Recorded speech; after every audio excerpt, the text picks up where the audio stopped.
A functional family structure is headed up by two equally important parts, the provider and the nurturer.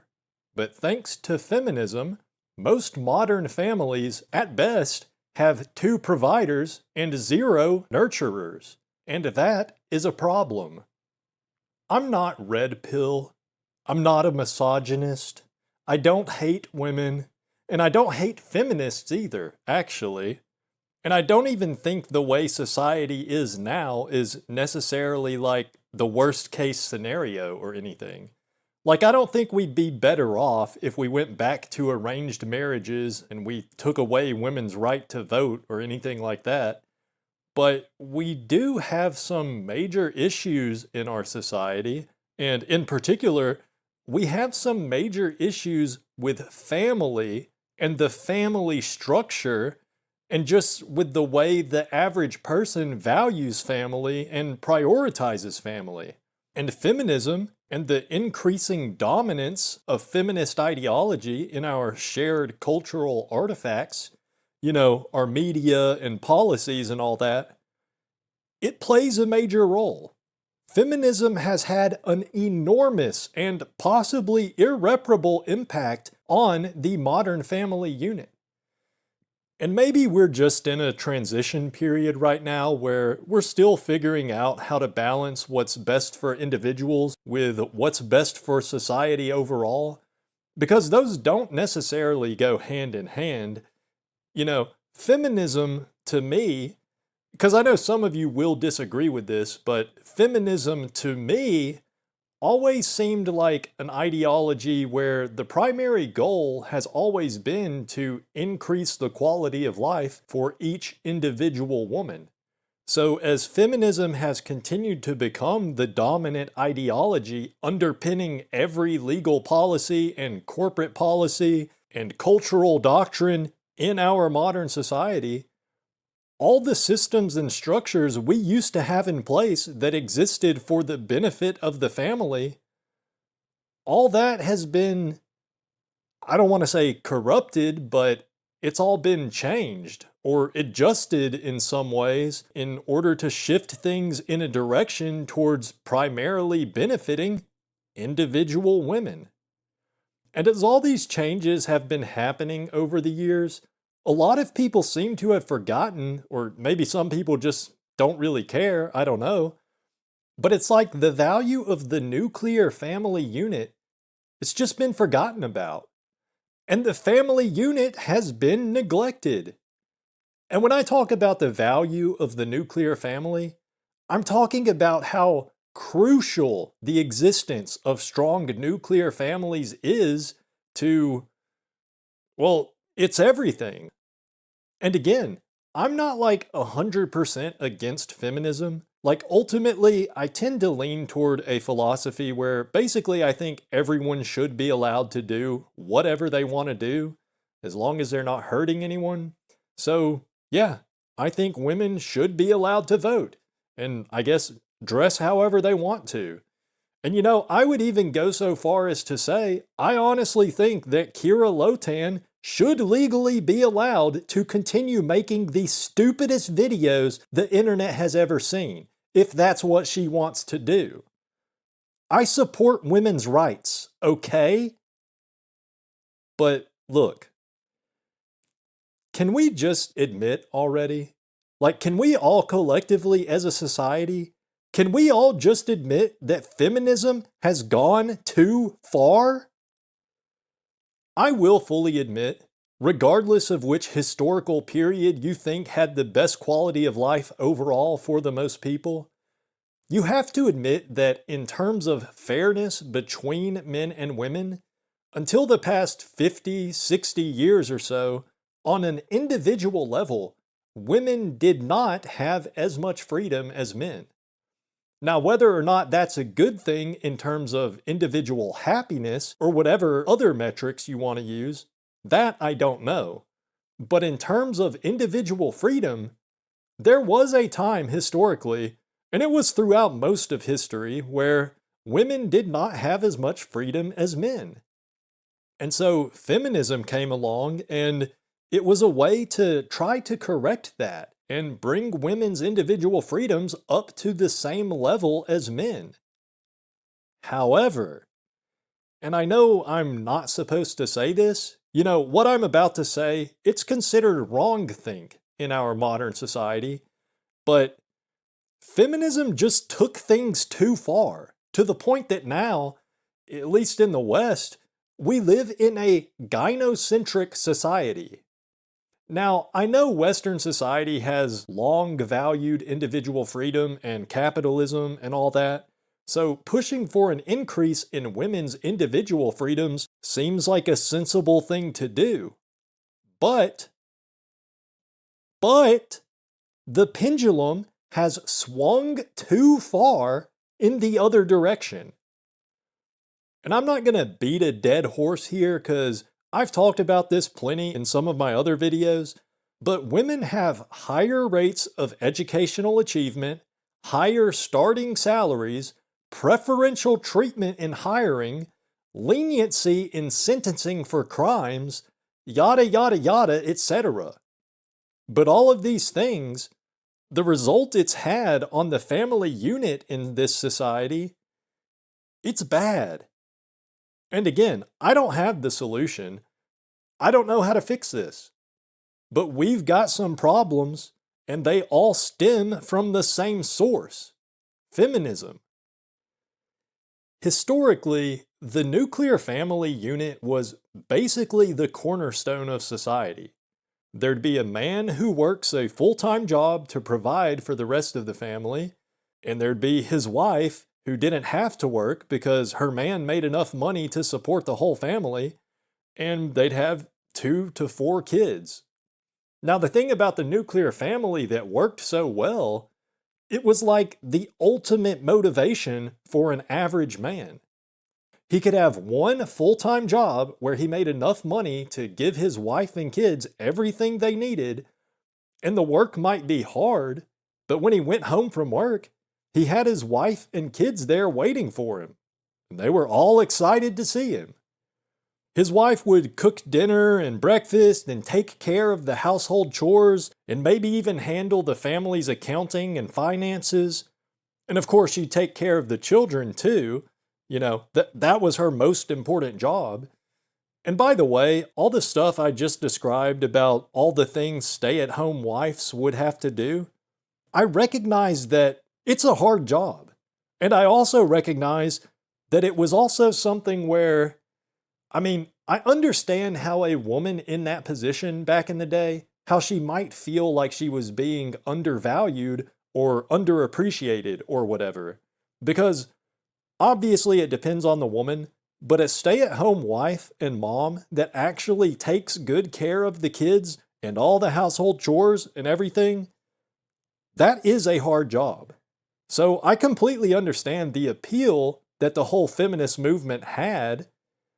Now, sure, from a man's perspective, his wife's life might seem a lot better than having to go into the office 50 hours a week, but I'm just saying, I can see why a woman in that position might feel like the grass is greener on the other side.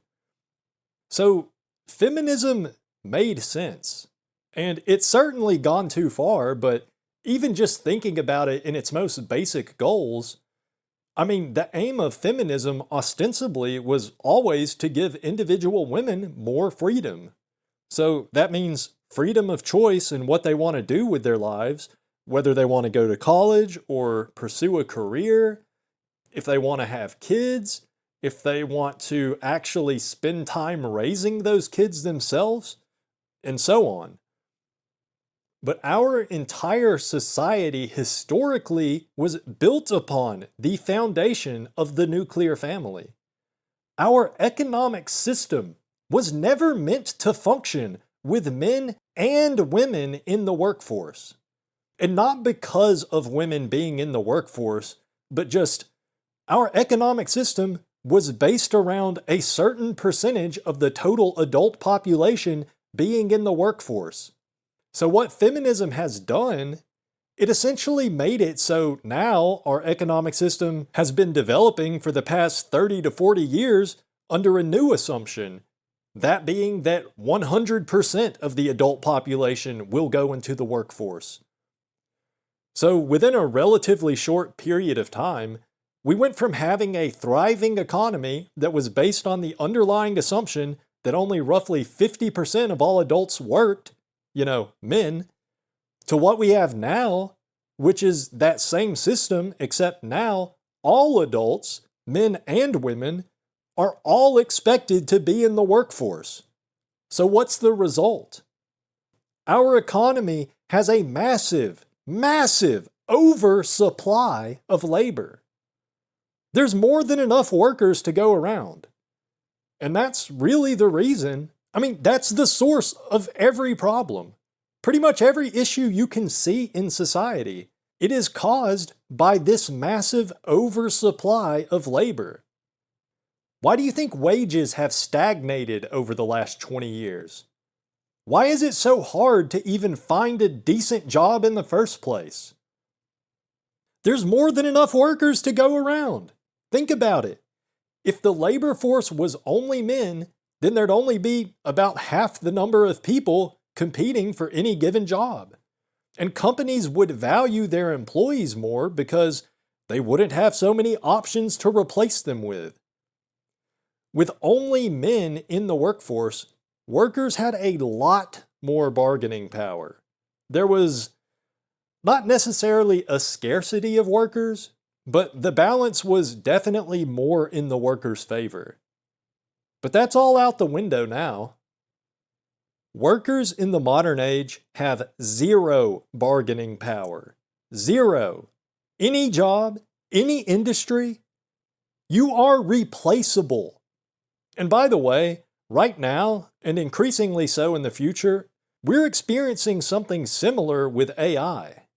In the same way feminism has increased the labor force and shifted the balance of power away from workers and into the hands of large corporations, AI is also giving corporations more power at the expense of the workers. But that's a topic for another video. So feminism gave individual women more freedom, but it basically stripped all workers, both men and women, of any bargaining power that they ever had. And it put all that power into the hands of corporations. And the other thing feminism has done, well, because women are now able to earn a living for themselves, and because they exist in this economy where workers have no power, it makes sense why a woman might not prioritize getting married and starting a family. For one thing, feminism is still a recent enough movement that most people still have some level of traditional thinking, in the sense that the societal expectation is still for men to be the providers. Every modern woman grew up seeing her dad go to work and her mom stay at home. Or, most modern women had that experience, or at least that was the mainstream experience. So even women that didn't have that experience themselves, they had that idea drilled into them. And so that idea, modern women still have the desire to be with a man that provides for them. But in a modern context, where a woman is able to make her own living, for a man to provide for her, that means he has to be giving her something she can't get for herself. And usually what that means is that women refuse to date a man that earns less than they do. So look, I support women's rights, okay? I already made that clear. But how is this supposed to work? How is this ever going to work? Who thought this would work?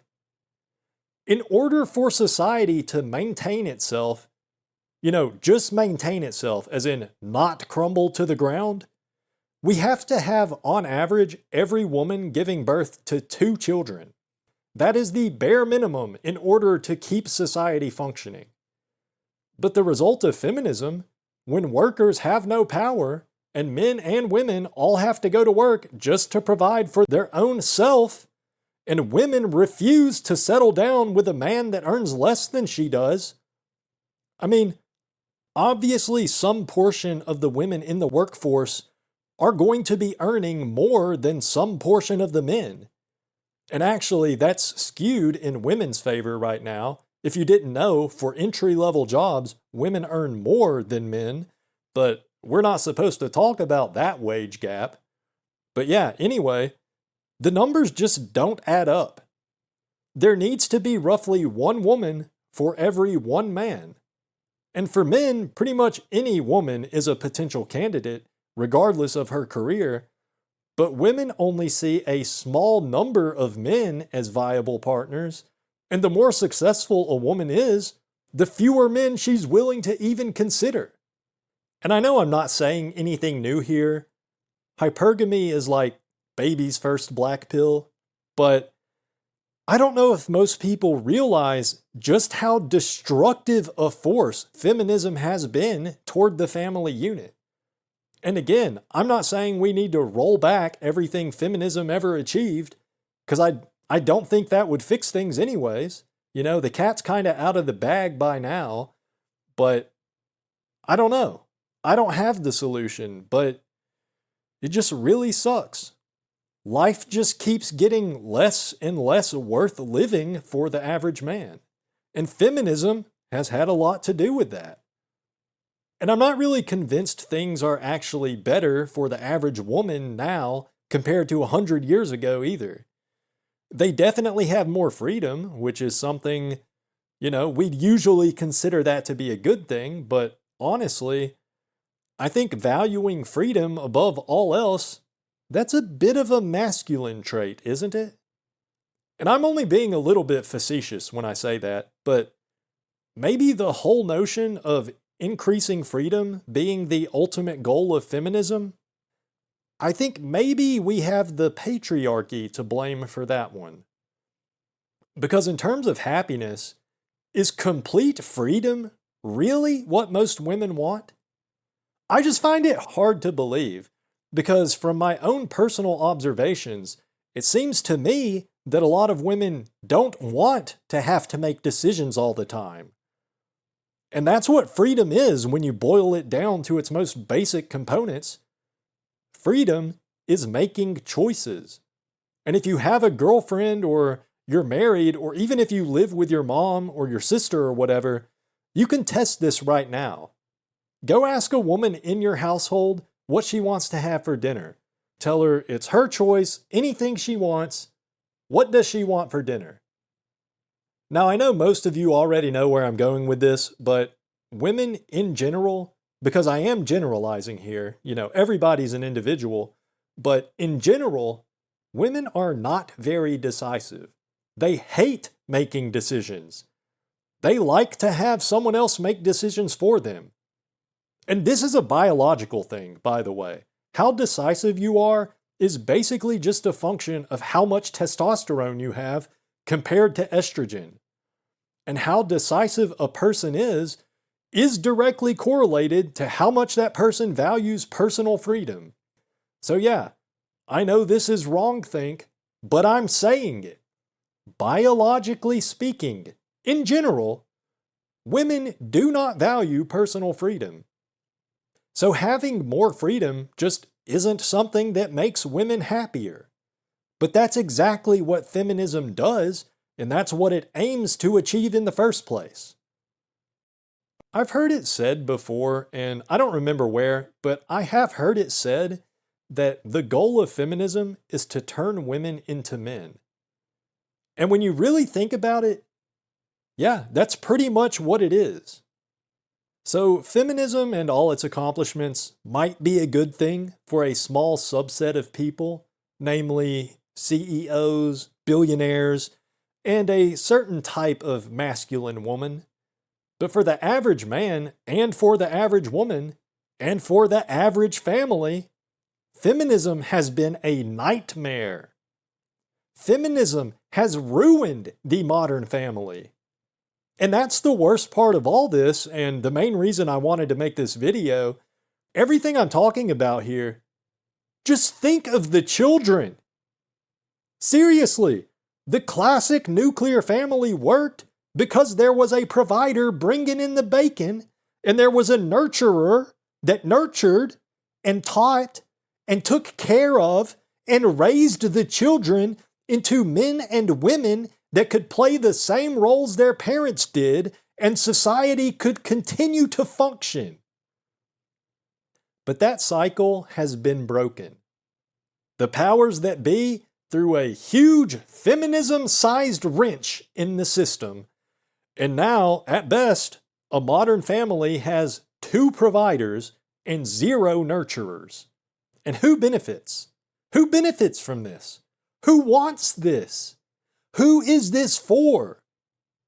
A small subset of coastal elite, masculine, ambitious women and their corporate overlords? Because I really don't think the average woman wants all the freedom she has now, especially seeing the costs. And the sad thing is, it's average women that acted as the foot soldiers back in the day for this whole feminist movement. But I think most of them probably didn't realize what the repercussions would be. And I'm not one to blame the average masses for being manipulated by the elite few, but man, I don't know, whatever.